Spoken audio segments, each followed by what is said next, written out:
శాంతిపురం మండలం బోయినపల్లి గ్రామంలో శ్రీ అంగాల పరమేశ్వరి దేవాలయ కుంభాభిషేకం ఘనంగా జరిగిందని ఆలయ ధర్మకర్త చంద్రశేఖర్ తెలిపారు.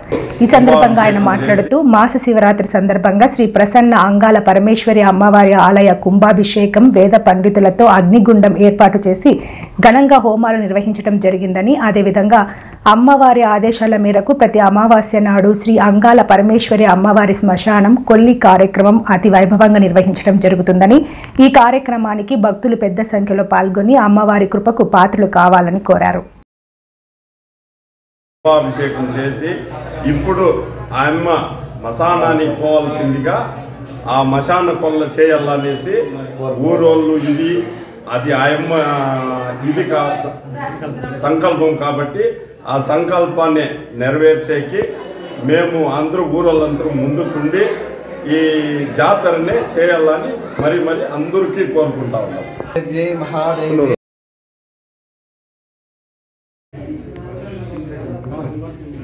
ఓం అంగాళ పరమేశ్వరుని నాగా మహాశివరాత్రి పండుగ రోజు పూల గంపలతో శక్తికరం అంటే ఊరిని కాపాడడానికి అమ్మవారి యొక్క దివ్య స్వరూపం ఆ శక్తికరంగా దిగి అమ్మవారు ఈ పొలం దగ్గర ఇంకా ఊరికి అమ్మవారి గుళ్ళకి చేరేటప్పటికి ఆ అమ్మ శక్తి ఆవాహన అయి ఆ కరగం ద్వారా అమ్మవారు వచ్చి గుళ్ళ ఆవాహన అయి కొలువై ఉంటుంది.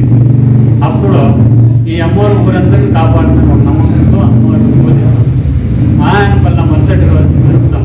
అప్పుడు ఎందుకంటే బ్రహ్మ యొక్క కపాలం ఆ శివుని చేతికి అనుకుంటుంది కాబట్టి అది బ్రహ్మదేవుడికి 5 తలలు ఉంది కాబట్టి ఒక తలని శివుడు కిల్లేస్తాడు.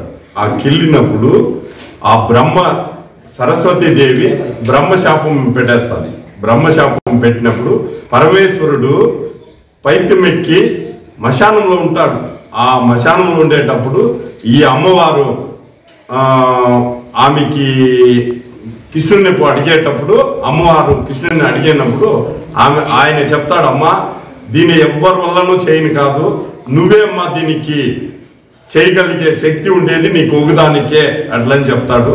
అప్పుడు ఈ అమ్మ పుట్లో ఉండే ఆమె పుట్టు ఉండి ఆమె మశానానికి పోయేటప్పుడు బ్రహ్మ 3 పిడికిళ్ళ అన్నం చేసి పెడుతుంది. ఆ 2 కపాలంలో పెట్టేటప్పుడు తినేస్తుంది.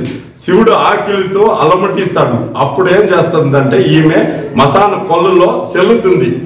మశానం కొల్ల ఇడ్చినప్పుడు ఆ బ్రహ్మ కపాలం అనేది ఆయన పరమేశ్వరుని చెయ్యి వదిలి బయటికి పోయేటప్పుడు ఆమెని సంహారం చేసి అప్పుడు వీళ్ళిద్దరూ అర్ధనారీశ్వరుడుగా ఇక్కడికి ఉంటారు అనేది ఇది మా పూర్వీకుల కథ.